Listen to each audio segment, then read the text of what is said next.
ॐ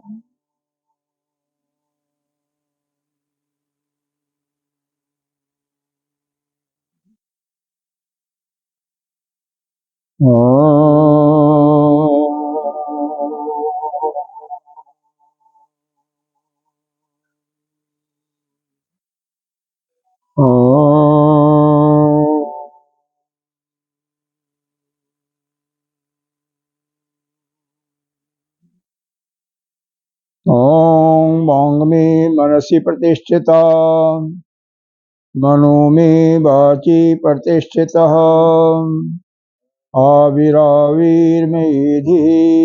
वेदस्य मा आदिस्तः श्रुतं मे मा प्रहासि अनेन अधीतेन होरात्राणसन्ध्यामिलितं वदिष्यामि सत्यं वदिष्यामि तन्माम् अवतु तद्भक्तारमवतु अवतु माम् अवतु भक्तारम् अवतु भक्तारम् ॐ शान्ति शान्ति शान्ति। शङ्करं शङ्कराचार्यं केशवं बादरायणं श्रोत्रभाष्यकृतौ वन्दे भगवन्तौ पुनः पुनः। ईश्वरो गुरुरात्मेति मूर्तिभेदविभागिनि व्योमवद्व्यां देहाय दक्षिणामूर्तये नमः। अखण्डमण्डलाकारं व्याप्तं येन चराचरं तत्पदं दर्शितं येन तस्मै श्रीगुरवे नमः। गुरुर्ब्रह्मा गुरुर्विष्णु गुरुर्देवो महेश्वरः गुरुसाक्षात् परं ब्रह्म तस्मै श्रीगुरवे नमः। त्वमेव माता च पिता त्वमेव बन्धो च सखा त्वमेव विद्या द्रविणं त्वमेव सर्वं मम देव देव। गजाननं भूतगणाधिसेवितं कपितजम्बो फलचारुभक्षणम् उमासुतं शोकविनाशकारकम् आमि विघ्नेश्वरपादपङ्कजम्। अनंत श्री विभूषित श्री 1008 पंचायती महानिर्वाणी अखाड़ा के अग्रणी श्रोतीय ब्रह्मनिष्ठ महामंडलेश्वर एवं उत्तर प्रदेश संत समाज के अध्यक्ष श्री गुरुदेव भगवान के चरणों में कोटि कोटि नमन बंदन। यहाँ के अधिष्ठान देव ब्रह्मचारी श्री कृष्ण चैतन्य जी भक्तजन सभी के अंतःकरण में विराजमान व सात्म से परमात्मा को वंदन करते हैं। मंत्र का पाठ करते हैं। पहले मंत्र से ओम आत्मा वा इदं एको आत्मा वा इदं एको एवाग्रे आसीत् न अन्य किंचन मिषत स इक्षत लोकान् सृजायति स इमा लोकान् सृजत अम्भो मरीचि मर्म पाद आपो अदभ्य परेण दिवं दौ प्रतिष्ठा अंतरिक्षं मरीचयः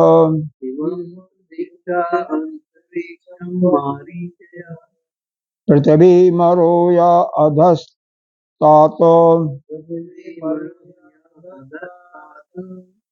ता आपः।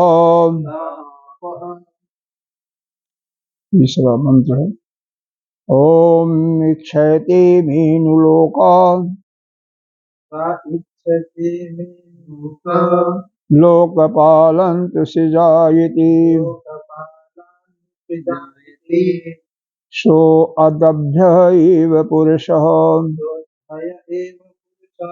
समुदम् अधीत्यां मूक्षयत।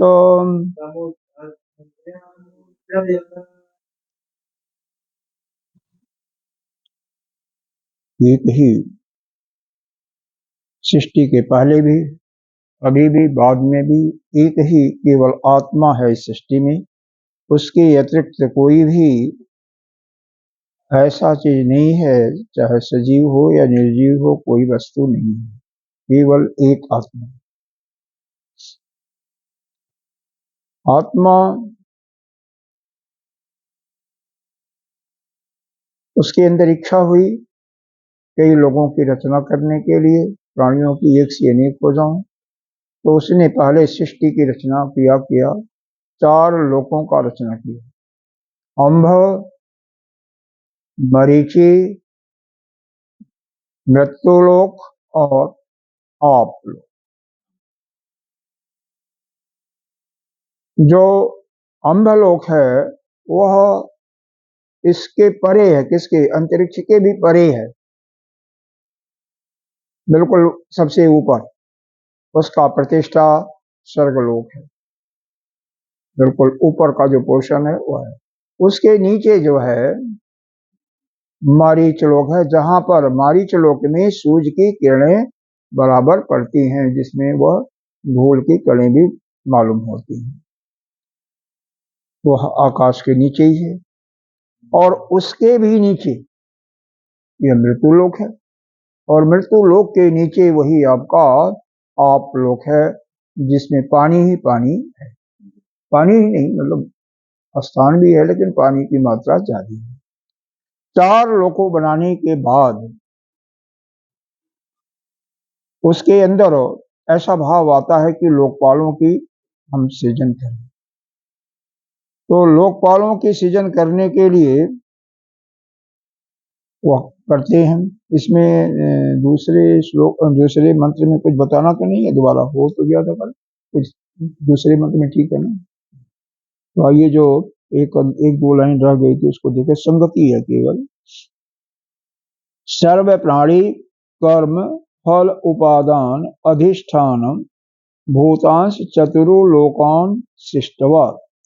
यह संपूर्ण प्राणियों के, जितने भी प्राणी हैं, सर्व प्राणी उनके कर्म फलोपादान, जो कर्म फल को देने के लिए, कर्म फल को देने के लिए तो कोई चाहिए ना, अधिष्ठान भूत, कोई उन प्राणियों का एक प्रकार से जितने भी लोग बनाया उसका रक्षा भी करना चाहिए ना उन लोगों की। क्योंकि कोई भी बिल्डिंग बनाइए, अगर कोई देखभाल न करने वाला बिल्कुल चली जाएगी। कोई आदमी, जैसे मान लो यही है, ये तो कई कई बिल्डिंग में मंजिल है ना, अगर एक बिल्डिंग 2 मंजिल केवल आपकी हो और कोई नहीं रहता ना, बिल्डिंग गिर जाती है, जल्दी गिर जाती है। उसकी आयु जहाँ 50 साल 100 साल चलती है, तहाँ उसका 10-20 साल में समाया जाता है, 25 साल में। हाँ, 50% आदमी से मनुष्य रहते हैं तो वहां से निकलते हैं, किरणें निकलती है ना, अरे कुछ तो निकलता है, उनकी अफवाह जाती है ना, उससे उसकी आयु बढ़ती है। तो यहाँ पर इस लोकों की रचना का उसने संकल्प लिया, क्योंकि इसकी रक्षा के लिए कोई चाहिए। तो यह तीसरा मंत्र इसी के लिए है। स इक्षत में नू लोका, वह क्या किया? लोक तैयार तो हो गया, अब क्या किया? लोकपालांत सृजायति, इसकी रक्षा के लिए उसने सोचा कि लोकपालों की हम नियुक्ति करें। लोकपालों की, लोकपाल मतलब जो उसका देख रेख करें, लोगों का जो स्वामी है। इति सो अद्भय एव पुरुष, ऐसा सोच करके उसने, अद्भय कहते हैं जल को, तो जल में से ही एक पुरुष को निकाला। उसको निकाल करके क्या किया? समुत अधृत्या, अधृत्याम, अधृत्या किया मतलब उसको उसमें अवय युक्त किया, मतलब उसमें नाना प्रकार के अंग जोड़े, और लेकिन जैसे ही उसको ठीक ठाक किया तैसे वो मूर्छित हो गया। कभी आपने देखा होगा रुद्राभिषेक अगर पार्थिव शिवलिंग का कराया होगा, तो जो पंडित होते हैं कराने वाले, वह कितना सुंदर बनाते हैं, मिट्टी का ही उसी में कार्तिकेय स्वामी भगवान शिव को बनाते हैं, गणेश जी को उसी में वो सूंड भी निकाल देते हैं, कान नाक आंख सब बना देते हैं। हाँ, बहुत सुंदर बनाते हैं कई कई पंडित तो, मिट्टी का ही है। तो मतलब यह हुआ कि जब सृष्टि आपकी चारों तरफ तैयार हो गई, तो चारों सृष्टियां तैयार हो गई, तो उनके हर एक के लिए एक एक लोकपाल की जरूरत है। तो उस लोकपाल का काम क्या था? उसकी रक्षा कर, उसका देखभाल कर। तो उसकी सृष्टि के लिए अभी क्या हुआ कि देखो दो प्रकार की सृष्टि होती है, एक समष्टि और एक व्यष्टि। तो पहले समष्टि सृष्टि की चर्चा हो रही है, तो समष्टि की चर्चा हो रही है, बाद में व्यष्टि की चर्चा बाद में। समष्टि का मतलब जो हिरण्यगर्भ है उसकी चर्चा हो रही है। तो पानी से निकाला तो आदमी को, क्योंकि जल ही जल था, निकाला पानी को। अरे पुराणों में सुना होगा ना कि जब जब सृष्टि के उसमें आया तो क्या हुआ कि कहाँ हम रहें। मनु और शत्रुपा जब पैदा हुई तो ब्रह्मा जी को कहा कि हमारी संतानें कहाँ रहेंगी, क्या खाएंगे, क्या पिएंगे। तो पृथ्वी का उद्धार करने के लिए उनके उसका से चीखाया और फिर उसमें से 12 भगवान पैदा होते हैं, फिर वह हिरण्याक्ष को मार करके सृष्टि की रचना करते हैं। आइए भाष्य देखा, लेकिन वो जैसे ही तैयार किया उसको तैसे वो मूर्छित होकर गिर पड़ा। अरे भाई देखो, कोई भी शरीर है ना, जब तक उसमें वो चैतन्य शक्ति नहीं आएगा ना तब तक तो वो ऐसे ही रहेगा, कोई नहीं तैयार खड़ा हो सकता। जैसे उसमें प्रवेश करेगा तैसे, हालांकि वह सर्वत्र है, लेकिन एक जीव तो चाहिए ना जिसके द्वारा उसकी शक्ति का संचार हो सके। स ईश्वर पुनः विवक्षत, वह ईश्वर, वही ईश्वर। कौन ईश्वर? जो वही ब्रह्म था। अब देखो अब यहाँ पर ये तीनों जो ब्रह्मा विष्णु महेश का बिल्कुल व्यावर्तन कर दिया गया। ब्रह्मा विष्णु महेश नहीं, वो पुराणों में केवल है। तो वही ईश्वर जो स्वपादिक ब्रह्म के रूप में आया, उसने इच्छा किया। क्या इच्छा किया? इमे नु अम्भ प्रभृतयो मया शिष्टा लोका, कि मेरा जो रचा हुआ यह अम्भ आदि जो लोक है, या 4 लोकों की जो हमने रचना की, इसके परिपालय परिपालयत अवर्जता विनश्यु, कि इसको ठीक ठीक देखभाल करने के लिए, इसका पालन करने के लिए हम किसी लोकपाल की व्यवस्था करें, किसी रक्षक की व्यवस्था करें। नहीं तो क्या होगा? विनश्येषु, तो ये नहीं कि सृष्टि, तो यह जो लोक है समाप्त हो जाएगा। विनश्यु तस्माद येषां रक्षार्थम, इसलिए इसकी रक्षा के लिए लोकपाल लोकानां पालयत तनु सृजई सृजे अहम इति, इसीलिए उसने प्रत्येक लोगों के लिए, लोगों के रक्षा के लिए लोकपालों की रचना की। मतलब एक लोकपाल नहीं, बहुवचन में, तो इसका मतलब जितने सृष्टि, जितने लोक हैं उतने लोकपालों की रक्षा। एवं इच्छित्वा, ऐसा सोच करके, सो अद्भय, उसी जल से अपि प्रधानेभ्य एव पंचभूतेभ्यो एभ्यो अम्भ प्रभृतीन शिष्टवान तेभ्य एवेति अर्थ, एव इति अर्थ। तो ऐसा करके क्या किया उसने? वह जल जो प्रधान है पंचभूतों में से, जल तो ठीक है, लेकिन और भी लगा लगी आकाश, वायु, तेज, जल और पृथ्वी, इन्हीं में से उसने अम्ब आदि जब लोगों की रचना कर लिया थी, तो उसमें से, उन्हीं से एक पुरुष उत्पन्न हुआ। क्या? पुरुषम पुरुषाकारम, पुरुष को उत्पन्न किया। कैसे? उसका सिर, हाथ आदि वाने, हाथ आदि एक पुरुषाकार शरीर तैयार कर दिया। समुत धृत्य अद्भय, जैसे कैसे बनाया? जैसे ये कुम्हार जो है मिट्टी के नाना प्रकार के बर्तन बनाता है और उसमें अलग अलग अवयव जोड़ देता है। समुपादाय मृत पिंडम इव कुलालः पृथिव्या, उसी प्रकार से यह जो ईश्वर है, उसी में से पंचभूतों में से थोड़ा थोड़ा निकाल करके, मान लो एक चम्मच आकाश निकाला, एक चम्मच वायु ले लिया, एक चम्मच तेल ले लिया, 2 चम्मच जल ले लिया, 3 चम्मच, 1 चम्मच पृथ्वी ले लिया, तो मिला करके पुरुष की रचना हो गई। ऐसे लिया होगा। लेकिन जैसे ही वो उसको तैयार करता है वैसे ही वह मूर्छित होकर के गिर पड़ता है। अमूर्छय मूर्छितवान सपिंडवान स्व अवय संयोजनी इति अर्थ। इसका अर्थ यही है कि जैसे उसने आयुओं को जोड़ करके हाथ मुंह सिर पैर इत्यादि जोड़ करके तैयार करता है, ऐसे वह मूर्छित होकर के गिर पड़ता है। अब समझ में आ रहा है? कुछ है नहीं, बहुत देखो, जो था पहले मंत्र में ही थोड़ी सी संगति भी अच्छी थी, और पहला मंत्र जो है थोड़ा सा बुद्धि को जगा करके ही उसका, हाँ, उसका मतलब अपने अंदर धारण करना था। उसके बाद तो बिल्कुल सिंपल सिंपल है, इच्छा हुआ बनाना शुरू कर दिया, बस ऐसे ही है। चौथा मंत्र भी आसान है, मुश्किल नहीं है, लेकिन लंबा है थोड़ा। जहाँ यह मालूम हो कि नहीं इसको दोबारा बताना, तो हम बता देंगे, ठीक है। तम, देखो यह ऐसा है, तमभ्य तपतस्य अभितप्तस्य मुखम निरभेद्यत जथा अंडम मुख मुख वागवाचो अग्नि नासिके।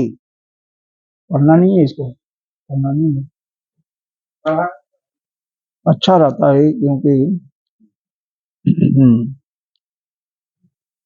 तमभ्य तमभ्य तपत अस्य अभितप्तस्य, जैसे भी पढ़िए, तमभ्य तप्त अस्य अभितप्तस्य मुखम निरभेद्यत, निरभीद्यत माने निकालना होता है, बनाना, हाँ। जथा अंडम मुख वाग वाचो अग्नि नासिके निर्विदेताम नासिकाभ्याम प्राणः वायुः अक्षरी निर्वेद्यात अक्षिभ्याम चक्षुः चक्षुषः आदित्यः कर्णौ निर्वेद्यताम कर्णाभ्याम श्रोतम श्रोताद दिक तु निरभ्यदत त्वचो त्वचो त्वचो लोमानि लोमभ्य औषधि वनस्पतयो हृदय निर्भेद्यत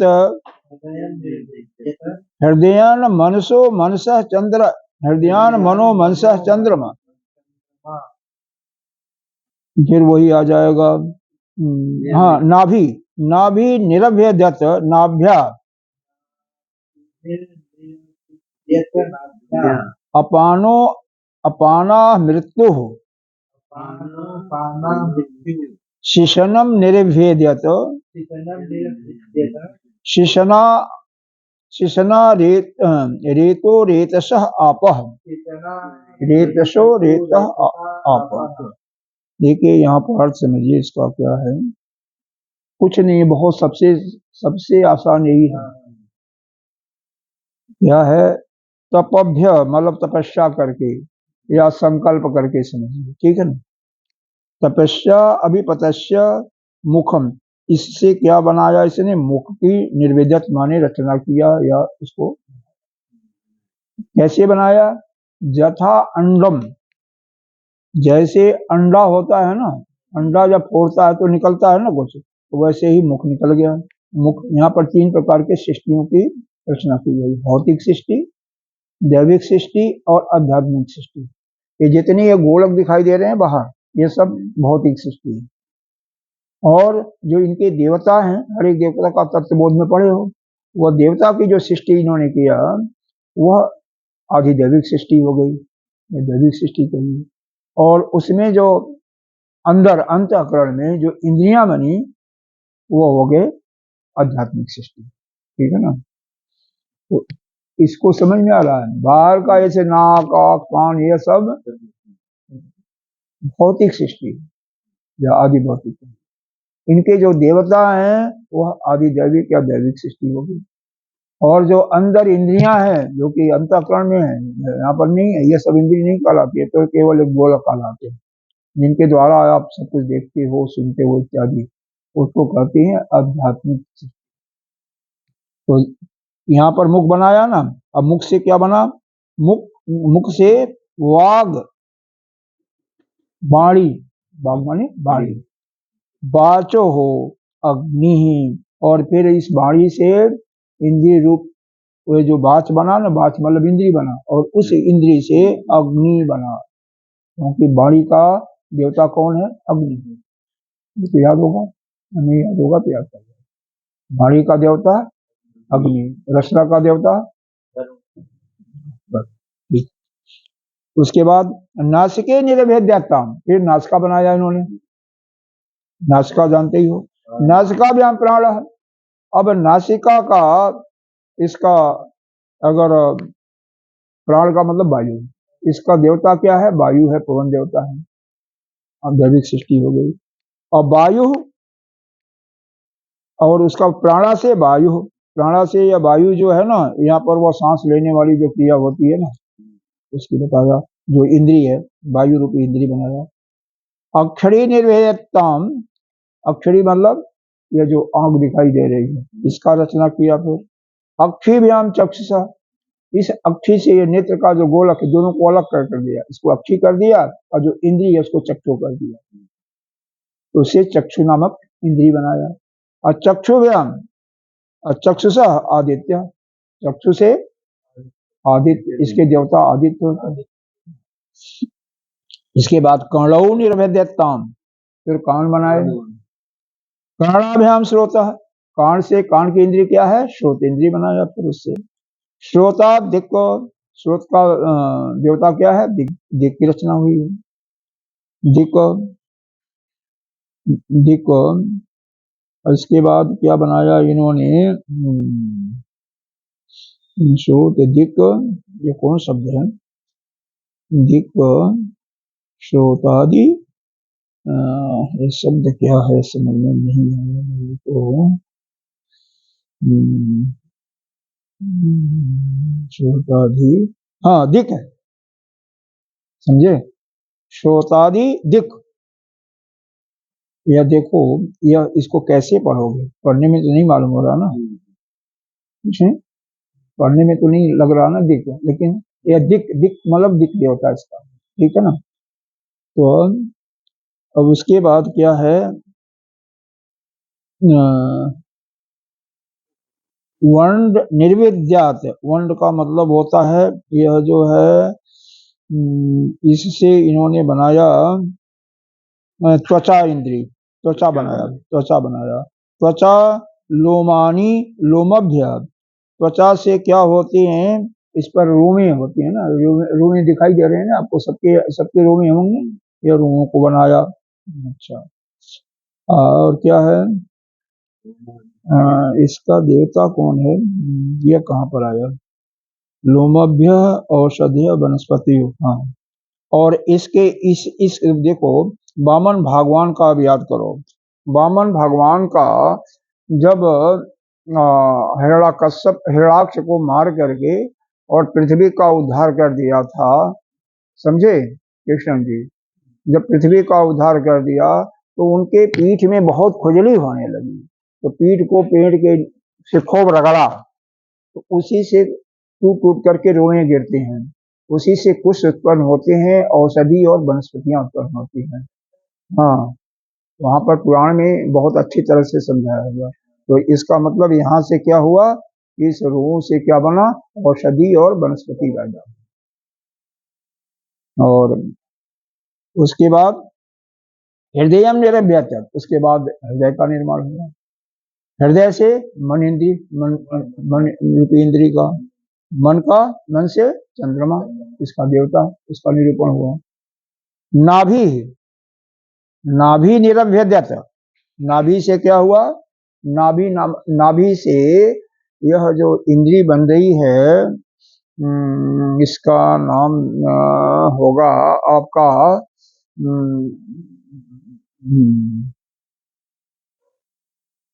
उपस्थ नामक इंद्री, उपस्थ नामक इंद्री जननेन्द्रिय बनती है ना, और उससे अपान अपान नहीं, नहीं उपस्थ नहीं होगा उससे, इससे कुछ और ही है।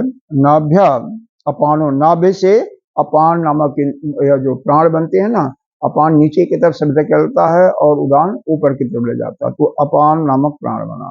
अपान से मृत्यु देवता, क्योंकि अपान ही जो है मृत्यु मरने का कारण होता है, इसका मृत्यु देवता किसका है? एक्चुअली ये जो मल द्वार होता है ना, जो पायु कहलाता है ना, मल द्वार, उसकी चर्चा हो रही है। थोड़ा सा दिमाग में जोर लगाना पड़ता तो समझ में आए, अभी मैंने जरा सा लगा तो मालूम हो गया कि मृत्यु देवता किसके हैं? इस वायु के मल द्वार के देवता क्या हैं? जब तक स्पष्ट क्लियरिटी नहीं होती है ना, तब तक नहीं।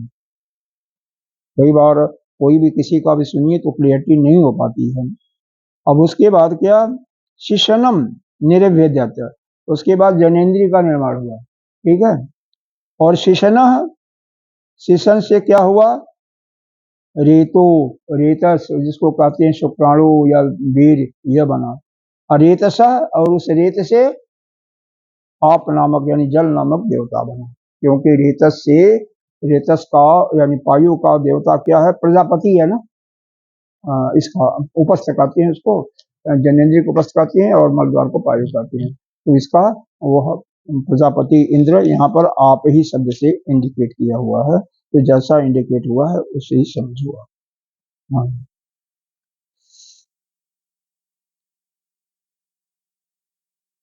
और यहाँ पर जो अर्थ बताया है इसके अनुसार केवल बहुत ज्यादा इन्होंने नहीं लिया है, केवल नाभि से अपान प्रकट हुआ, अपान से मृत्यु की मृत्यु देवता हुआ। यह नहीं बताया कि किसका यह है, लेकिन उसको हम समझ सकते हैं क्योंकि वह यह मलद्वार का देवता है।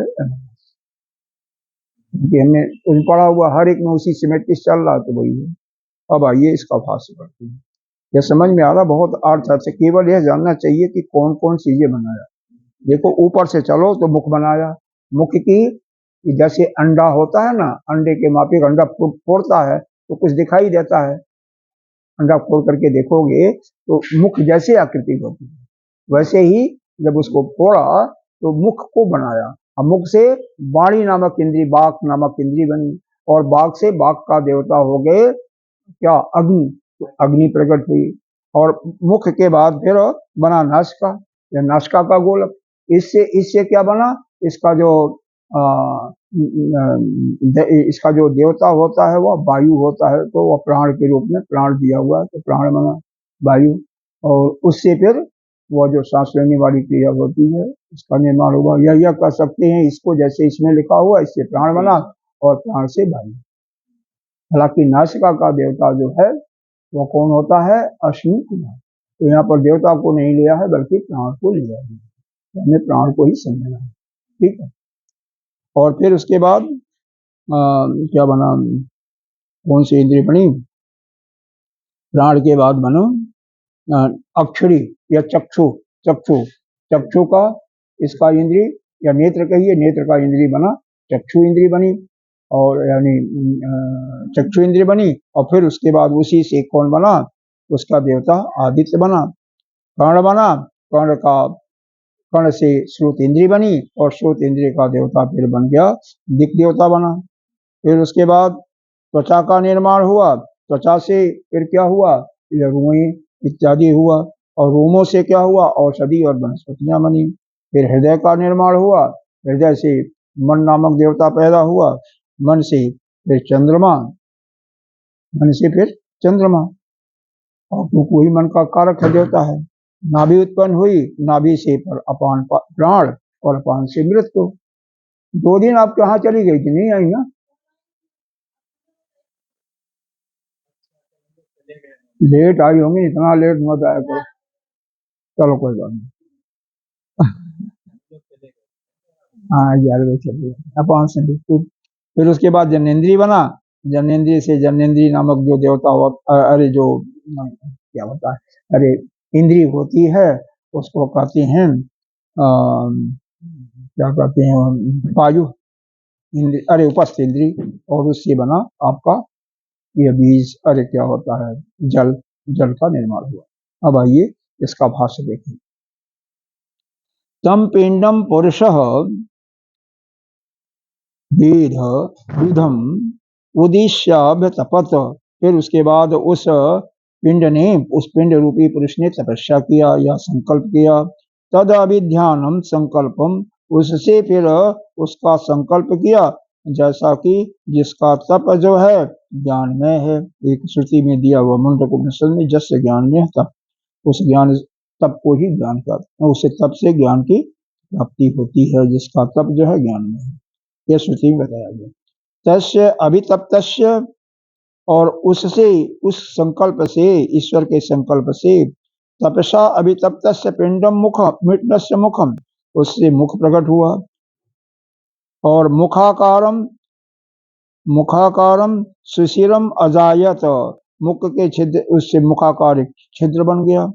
और तथा पक्षिणो अंडम, जैसे पक्षी का अंडा होता है, तस्मिन तस्मिन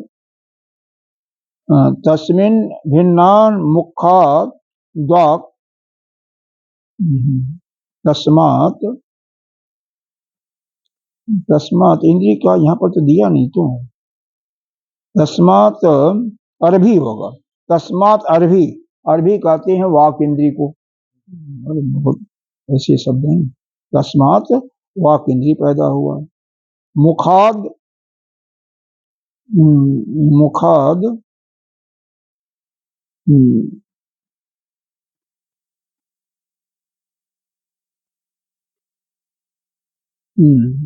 मुखाद वाक करणम इंद्रियम, ऐसा वाक, तो वहां पर वाक का मतलब इसका जो देवता होता है उसको मान लीजिए, तो वाक का देवता, अधिष्ठान देवता अग्नि होता, तो अग्नि पैदा हुआ इसमें। फिर उसके बाद करण, करण पैदा हुआ, कान बन गए, कान से उसके श्रोत नामक इंद्री पैदा हुई, और श्रोत इंद्री से तद अभिष्ठानो अग्नि तत् अभिष्ठान वाचो लोकपाल, अच्छा, तथा नासिके निर्विद्यता से नासिकाभ्याम, नासिकाभ्याम पाड़, नासिका से प्राण बना, प्राण से वायु, इति सर्वत्र अधिष्ठानम करणम, और उससे सभी का अधिष्ठान जो है यह जो बना वायु देवता। चत्रयम कर्मेण निर्भिन्नम इति, मतलब इस प्रकार से तीन तीन का क्रम में समझिए हर एक को। एक तो जो बाहर का गोलक, फिर उसका देवता दिया, और फिर उसके बाद वह इंद्रिय दिया, या कहीं आगे पीछे भी हो सकता है। तो तीन बना, एक बाहर जो दिखाई दे रहा है, बाहर जो दिखाई दे रहा है वह भौतिक सृष्टि, उसका देवता दैविक सृष्टि, और वह जो इंद्रिय है उसकी, उसको कर दिया आध्यात्मिक सृष्टि। इस प्रकार से तीन सृष्टियों की रचना हुई। इति सर्वस्त्र अधिष्ठानम करणम देवता चौत्रेयम क्रमेण, तीन क्रम से यह होता है। अक्षरी करणो त्वक, मतलब अक्षी आंख, कान और त्वचा। हृदय अंतःकरणम अधिष्ठानम मनो अंतःकरणम, हृदय का मन बताया। नाभि सर्व प्राण बंधन स्थानम, सभी प्राणों का स्थान बताया। अपान संयुक्त तद्ज्ञान, जिसे अपान संयुक्त होता है।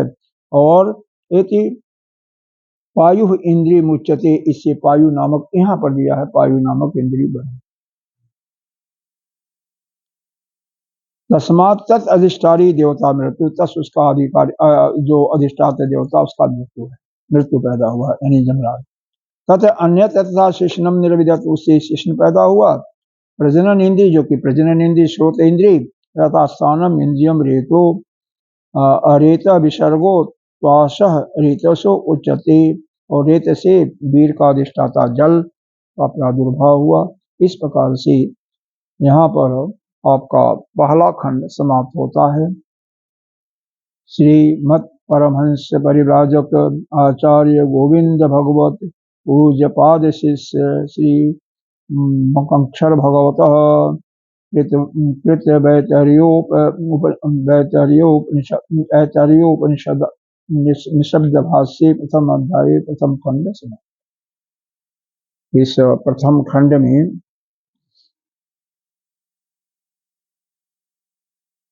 उस आत्मा का परिभाषा दिया कि आत्मा क्या है। ये आत्मा जो है आपका तीन प्रकार से उसको बताया कि आत्मा सभी को व्याप्त किया हुआ है, सभी जगह गमन करने वाला है, तो गमन की क्रिया होती है। और तीसरा बताया था उसमें स्थिर भी होता है। जैसे उदाहरण के लिए हमारा जागृत सपन सुषुप्ति अवस्था, जागृत में क्या है, वह गमन भी करता है, कार्य करता है, सपन में स्थित रहता है और सुषुप्ति में पूरे को व्याप्त करता, सारी इंद्रियां उसको लीन होती है। उसके बाद इस मुख का डिफिनेशन के बाद सृष्टि की रचना होती है, जिसमें लोकों की चार लोकों की रचना होती है, अंभ, मरीच, मृत्यु और आप लोग, इन चारों लोगों की रचना का वर्णन किया। फिर चारों लोकों में से बनने के बाद जब चार लोक हो गया, तो उसके बाद उसकी इच्छा हुई ईश्वर की कि इनके लिए किसी देख रेख करने वाले को बनाया जाए, उसको नाम लोकपाल की संज्ञा दिया और चारों के लिए अलग अलग लोकपाल बनाए। जो लोकपाल बन गए, तो जैसे अंडा होता है उसी प्रकार से उसमें से फोड़ करके जब मुख का निर्माण हुआ, तो क्रमशः लगा लो, फिर मुख का, मुख से वाणी इंद्री बनी, उसका और उसका देवता अग्नि बना।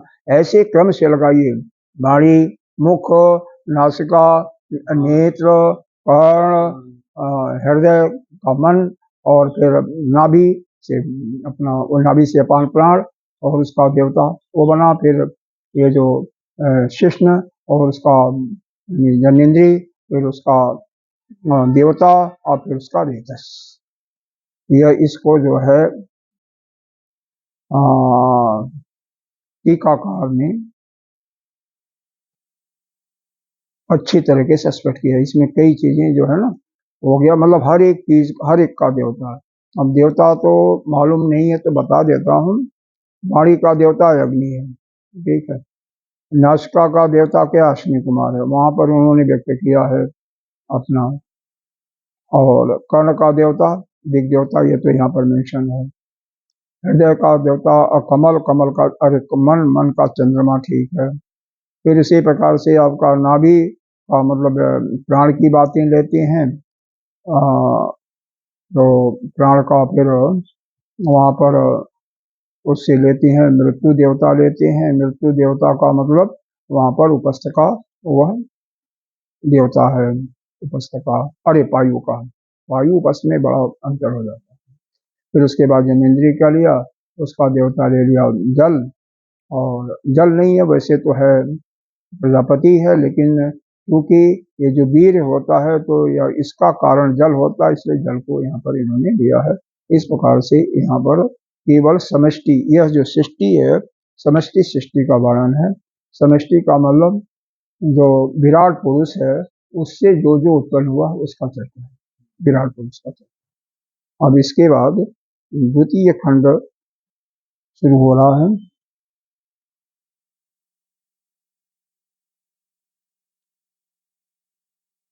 एता देवता शिष्टा अस्मिन् महत् अर्णवे प्रापतस्तम असना पिपासाभ्याम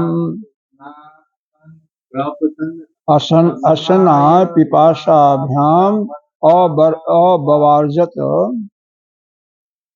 ता ईनम अब्रुवन आयतनम न, ईनम अब्रुवान आयतनम न प्रजानीह यस्मिन् प्रतिष्ठिता अन्नम आदाम इति। अदा अदा है ना, आदाम इति है, इति। जब देखो ता मानी वह, ता मानी ये, वह इस प्रकार से इन देवताओं की रचना हुई, देवगणों की शिष्टा रचना हुई।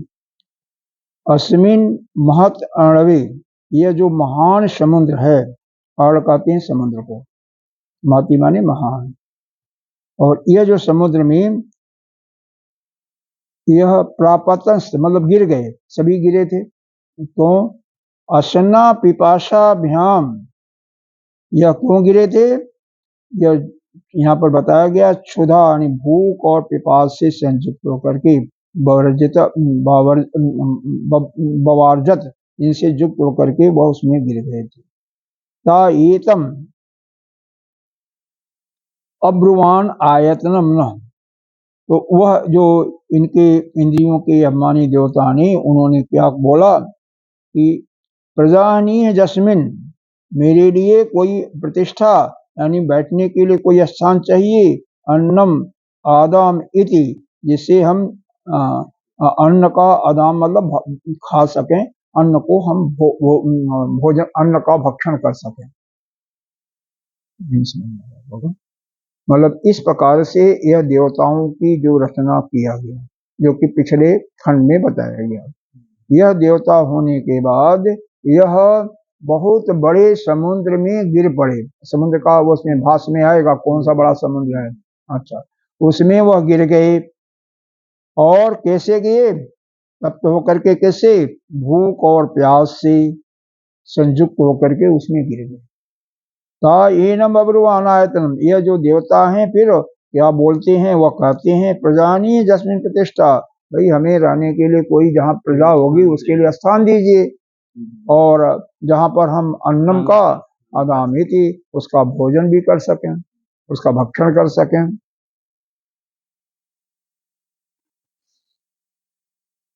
अभी अभी उसी समष्टि सृष्टि का ही वर्णन चल रहा है, अभी व्यष्टि सृष्टि में नहीं आए।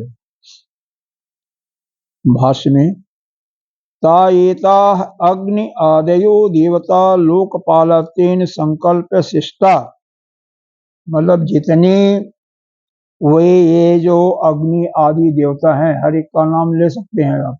अग्निवाणी का देवता नस्का का अश्विनी कुमार, और फिर चक्षु का आपका आदित्य, कानों का देवता आपका दिक्, और मन का देवता चंद्रमा, अपान का देवता इधर वायु का हो गया जमराज, और उसका देवता शिष्ण यानी जनेन्द्रिय का देवता हो गया आपका प्रजापति। यहाँ पर पानी को लिया हुआ, उसका कारण रेत का बीज का कारण लिया हुआ। अच्छा, इन्होंने एक संकल्प किया, संकल्प से उत्पन्न हो गया, भगवान के संकल्प से, ईश्वर के संकल्प से हो गया। ईश्वरेण अस्मिन् ससार्वे संसार समुद्रे, यह देवता क्या हुए? इस महान, यह जो संसार रूपी समुद्र में है, क्या है? जो कैसा समुद्र है? महती अविद्या काम कर्म प्रभव दुख उदके तीव्र रोग हो। यह कैसा संसार है कि महती मतलब बहुत बड़ा, अविद्या अज्ञान, काम यानी वासना, और कर्म से भरा, जिसका फल दिया उसका प्रभाव क्या है? दुखोद के तीव्र रोग, दुख ही दुख है, तीव्र रोग होता है। तीव्र रोग किसका है?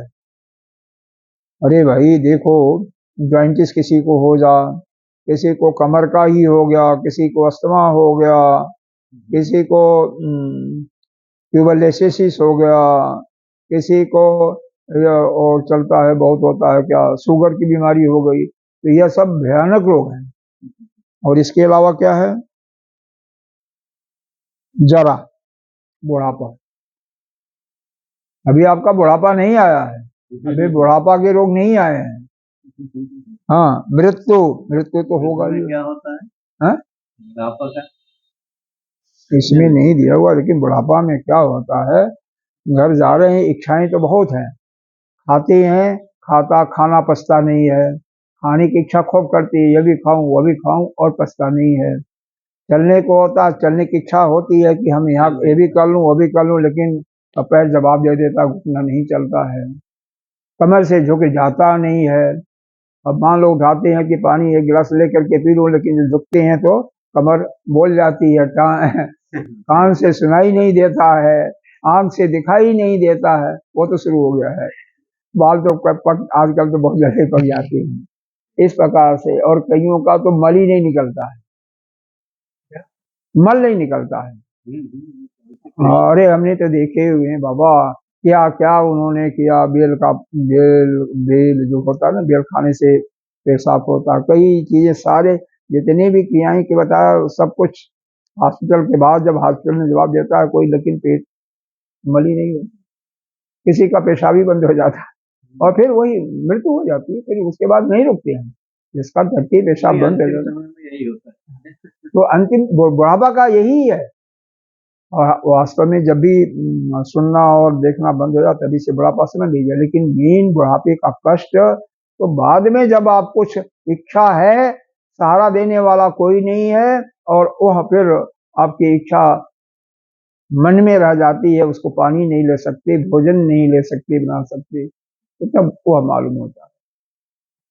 जबकि उस समय सब कुछ रहते हुए भी मांगना पड़ता है आपको किसी का, सब कुछ है, पैसे होंगे भी, लेकिन आप बैंक से निकाल नहीं पड़ सकते, दूसरे को देंगे नहीं कि लेके भाग जाएगा। हाँ, कृष्ण में यही होता है, विश्वास है नहीं, और जिसको विश्वास नहीं है तो वो और दुखी होता है।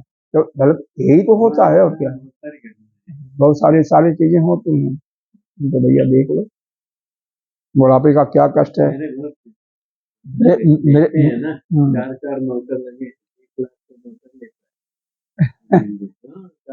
हाँ, तो क्या हुआ है। हाँ हाँ, चलो चलो, जरा जरा इसको समाप्त करने का विचार है मेरा, बाकी आप देख लो जैसा भी है, कुछ तो हो जाए, कुछ। देखो अच्छा, ये काम क्या करो, अभी बताऊंगा बाद में इसको कैसे करते थे, जब बात होती है ना तो उसको बंद कर देते। हाँ, ये बुढ़ापा वाला महाग्राह है। जैसे समुद्र में क्या होता है, बड़ी नाक होती है ना, इसको क्या कहते हैं, मगरमच्छ, वैसे ही महाग्राह है। अनादो, और कहाँ से है, अनादि काल से चला आ रहा है, अनंत है, बहुत बड़ा है, अपार है, और उसको जो है पार करना भी मुश्किल है, और निरालंब है, कोई आधार भी नहीं है। और वह क्या है, विषय इंद्रिय जनित सुख, मैं अपने अब नहीं बोल रहा हूँ, इसमें लिखा हुआ है, विषय इंद्रिय जनित, इंद्रियों से संबंधित सुख वो नहीं जाता, छोड़ता है। हाँ, वो जुआ रहता है, तभी तो प्रॉब्लम होती है। लवक्षण विश्रामी, मतलब एक क्षणिक विश्राम का भी स्वरूप है, विश्रांति वो भी नहीं मिलता। पंच इंद्रियार्थी, या जो पांचों इंद्रियां हैं ना, जिसको ज्ञान इंद्रिया कहते हैं, क्या है, तृण मारुत, इनका विषय कैसा होता है, जैसे विषय की तृष्णा ऐसे होती है, जैसे हवा तेज चलती है ना, और उससे जो विक्षोभ उड़ता है वैसे ही मन तंग करती हैं इंद्रियों की विक्षेप उड़ती हुई। और क्या है, अनर्थकारी, अनर्थ शतम, सैकड़ों प्रकार की अनर्थकारी होती हैं, ये तरंगे होती हैं। देखो, हर एक तृष्णा की, हर एक कामना की अलग अलग तरंग होती है। खाने की भूख, प्यास की भूख की अलग उठेगी, प्यास की अलग उठेगी, काम की है मान लो तो उसका अलग उठेगा, फिर उसी में कहीं किसी को अपना पेशाब का त्याग करना, मूत्र का, तो उसका अलग उठेगा, वो जा नहीं पाएगा ना, या पेशाब अंदर से निकलेगी नहीं, बहुत कष्ट होता है। किसी का मल का नहीं हो रहा है, किसी का चल, हाँ, तो ये सारी सारी तृष्णाएं उठती हैं। हाँ, सारी तृष्णाएं। कब लिखा हुआ था, जबकि हम लोग इस हमारे कलयुग का शुरू भी नहीं हुआ था, तभी द्वापर के यज्ञ का लिखा हुआ है। नहीं, यह तो खैर भाष्य तो लिखा हुआ है अभी 1200-1300 पहले की, नहीं 24 से चल रहा ना, 24 में से 8 माइनस कर दो, 1600 साल पहले की, ये अपने आदि गुरु शंकराचार्य जी का लिखा हुआ है। ये भी 1600 साल कम थोड़ी है, हम लोग 15-16 बार 20 बार, पता नहीं सैकड़ों बार भी हो सकता है, जन्म चुके हैं। तीसरा, मारुत विक्षोभ उत्थान अनर्थ शतम होमऊ महारौरव, पर ये महारौरव नाम के नरक में हम गिरते हैं, जिसमें क्या करते हैं, हा हा, निर्गत, हाहा इत्यादि विजत क्रंदन करते हैं, आक्रोश करते हैं, चिल्लाते हैं, चिल्लाहट करते हैं। न अद्भुत महारवि, और जिसमें और उसी में इतना कोलाहल करते हैं।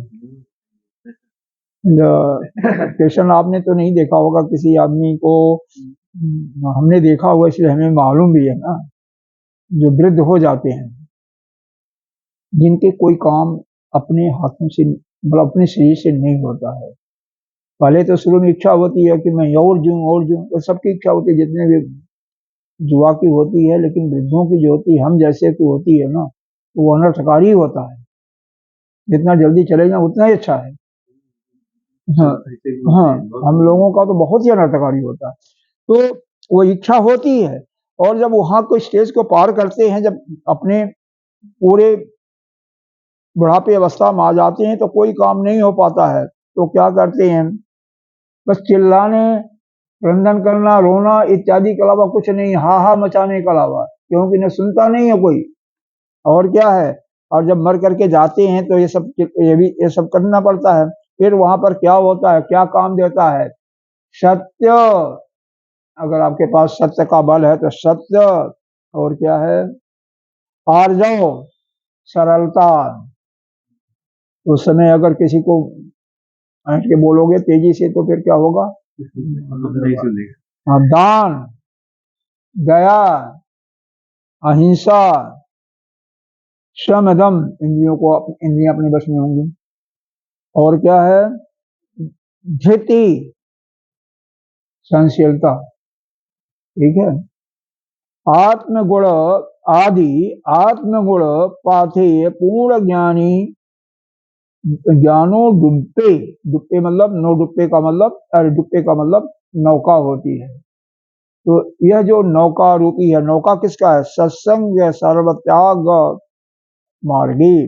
जो यह सत्संग सुना होता है, और जिसके अंदर वह गुण जो बताया गया है, जिसके इंद्रियां अपने बस में होती हैं, सत्य का उसका उसका पुण्य है, दान का, दया का, और क्या क्या बताया है, हाँ वही काम आता है। सत्य, सीधापन का, सरलता का, अहिंसा का, धृति, सहनशीलता का। इन गुणों से युक्त होकर के जो रास्ते में जाना है ना, तो यह गुण हो, और सत्संग रूपी नौका में जब वो सवार हो जाता है, उसका किनारा क्या है, जाने का मोक्ष ही किनारा है। जब वह मोक्ष को प्राप्त कर लेगा तो सब ठीक हो जाता है। ये तस्मिन महत अणवे प्रापतन पतितव्य, ऐसा संसार रूपक संसार जो सागर है, संसार रूपी सागर है, इसमें जाकर के गिर गए। मतलब ये जो दिया हुआ है अहिंसा, दान इत्यादि, इसको पार करने का यही सहारा है। संसार, उस संसार रूपी समुद्र में तो वो गिरे हैं, लेकिन पार कैसे होंगे, अगर यह बल है उनके पास, सत्य का, अहिंसा का, दान का, दया का, क्षमा, सीधापन इत्यादि है, इनका बल है, और सत्संग का बल है, तो वह जो सत्संग रूपी नौका है, उसमें सवार होकर के मोक्ष का किनारा पा लेंगे। जब किनारा पा लेंगे तब वो पार हो जाएंगे, नहीं तो पार होने की कोई गुंजाइश नहीं है। जैसे एक यहाँ पर दृष्टांत देखिए, एक तो शेर था, सेठों की कहानी ज्यादा आती है, वैसे तो सभी ऐसे हैं, ऐसी बात नहीं है, आम आदमी डूबे हुए। शेर था, वह बिजनेस करने के लिए जा रहा था, सोने चांदी जवाहरात का बिजनेस करता, लेकिन सत्संग भी सुनता था, गुरु रख कर रखा था, गुरु उसके गुरु से मंत्र धारण कर रखा था। एक विशेष बात थी, गुरु ने कहा, चेले जा तो रहा है तू, और लंबी यात्रा में जा रहा है, तू ऐसा कर, ये हमारा एक सामान है, इसको तू रख ले। कहता है, बाबा हमारी नौका में जगह नहीं, सब भरा पड़ा है, सोना चांदी जवाहरात से भरा पड़ा है, तो अब इसके लिए, और खाली डिब्बा था, खाली डिब्बा के क्या करना है। बाबा ने कहा देख, यही काम आएगा अंतिम समय में। अब उन्होंने खोल करके नहीं बताया कि जब तूफान आएगा तेरी नाव टूट जाएगी, तो गिरेगा, तो इस खाली डिब्बा या तैरता है, खाली डिब्बा जो होता है ना, वो डूबता नहीं है, तैर करके उसको पकड़ करके तो पार हो जाएगा। इतना उसको स्पष्ट नहीं बताया। स्पष्ट बता देते तो शायद वो पार हो जाता, ध्यान आता। लेकिन इतना कहा, संकेत दिया कि यही डिब्बा जो है अंतिम समय में जब बुरा समय आएगा तो तेरे काम में आएगा। तो भी नहीं मानो। नहीं, सुनिए तो सही। जब तूफान आया 2 साल तक तो उसका व्यापार 3 साल तक 2.5 साल 3 साल तक चलता रहा। तो 2.5-3 साल के बाद तूफान आया एक बार, और डिब्बा तो रखा था, गुरुदेव का आदेश था। लोग गुरुदेव का आदेश पालन करते हैं लेकिन समझते नहीं है ना, तो फिर समझ करके रखो तो ठीक है ना। अब क्योंकि ठीक तरह से अच्छी तरह से समझा नहीं था, तो क्या किया, जब तूफान आ गया, नाव छिन्न भिन्न हो गई, तो कूदना था, और गिरना तो था ही, कूदना गिरना। तो क्या हुआ, उसने कहा या खाली डिब्बा लेकर के जब कूद ही रहे हैं, गुरुदेव ने कहा था कूदने के लिए, तो भरा हुआ जो सबसे कीमती है उसको लेकर के कूदा, गिरा। अब कीमती है तो डूब ही जाएगा, डिब्बा तो डूब जाएगा। मतलब नहीं समझा ना, गुरु का संकेत नहीं समझा, इसमें कूद गया। और जब कूद जाता है तो अब उसका देखो प्राण पे शुरू कैसे रहेंगे।